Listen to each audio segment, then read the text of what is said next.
নমস্কাৰ the news প্লাছৰ সমূহ দৰ্শকক পোনপ্ৰথমে শাৰদীয় দুৰ্গা উৎসৱৰ শুভেচ্ছা জ্ঞাপন কৰিছোঁ। আজি মহাসপ্তমী আৰু মহাসপ্তমীৰ দিনাখন ৰাজ্যৰ বিভিন্ন প্ৰান্তত সপ্তমী পূজাভাগ আয়োজন কৰা হৈছে আৰু সপ্তমী পূজাৰ আচলতে আধ্যাত্মিক ৰীতি নীতিৰে ইতিমধ্যে সপ্তমী পূজাভাগ সম্পূৰ্ণ কৰা হৈছে আৰু মই বৰ্তমান উপস্থিত আছোঁ কাহিলীপাৰাৰ কলনী বজাৰৰ সুভাষ সংঘৰ যি পূজাভাগ সেই পূজাভাগত আৰু মোৰ লগত কমিটি আছে মই কমিটিৰ ওচৰত পোনপটীয়াকৈ যাব বিচাৰিম তেখেতৰ লগত কিছু কথা পাতিবলৈ বিচাৰিম।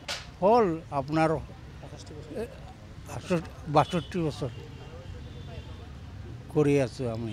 ধন্যবাদ আপোনালোককো আমি পূজাৰ সৌভাষিক জনাইছোঁ। নিউজ প্লাছক অহাৰ বাবে ধন্যবাদ জ্ঞাপন কৰিছোঁ। আমাৰ এই সুভাষ সংঘৰ পূজাভাগ আজি ৬২ বছৰত ভৰি দিলে আৰু ৬২ বছৰ আমি উলহ মালহেৰে পূজা কৰিয়ে আহিছোঁ আৰু এই বছৰ তাৰ কোনো ব্যতিক্ৰম কৰা নাই। কিন্তু যিহেতু এখন ৰাজ্যত আমাৰ যিহেতু এটা শোকৰ চাপ পৰি আছে গতিকে অকণমান এইবাৰ আমি থমকিব লগা হৈছে। আগৰ যিটো পুনৰভাৱে কৰিছিলোঁ এইবাৰ অকণমান তাৰকে অকণমান হাম কাটিছোঁ এইবিলাক।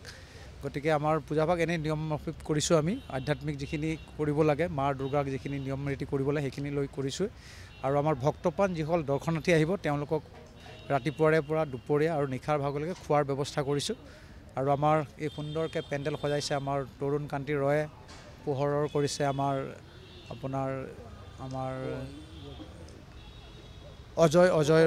অজয় দাসে। গতিকে তেওঁলোককো আমি ধন্যবাদ জ্ঞাপন কৰিছোঁ, সুন্দৰকৈ সজাই পৰাই তোলাইছে আৰু আমাৰ যিখিনি কমিটিৰ সদস্য আছে জ্যেষ্ঠসকলৰ পৰা ধৰি বন্ধুসকল কনিষ্ঠ ভাতৃসকল আটাইৰ যি সহযোগ তথা আমাৰ এই অঞ্চলৰ যিসকল ৰাইজৰ সহযোগ আৰু আমাৰ যিখিনি দাতাসকল আছে তেওঁলোককো আপোনালোকৰ জৰিয়তে ধন্যবাদ জ্ঞাপন কৰিছোঁ আৰু এইকেইদিন উলহ মালহেৰে ৰাইজৰ আশীষ বিচাৰিছোঁ আৰু পদধূলি বিচাৰিছোঁ। তেওঁলোকে আহি মাৰ ওচৰত আশীষ লওক, তেওঁলোকক আশীষ যাতে মায়ে দিয়ে আৰু আশীষ তেওঁলোকলৈ বৰষক, আপোনালোকলৈও আশীষ বৰষক মাৰ যিয়ে যেনেকৈ কামনা কৰিছে তাকেই।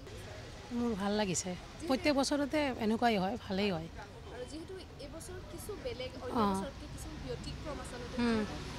জুবিন দাৰ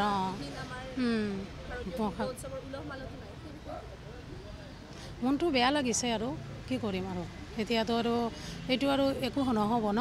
যিকোনো খবৰৰ বাবে যোগাযোগ কৰক 7099017330 লগতে 7099017110 নম্বৰত।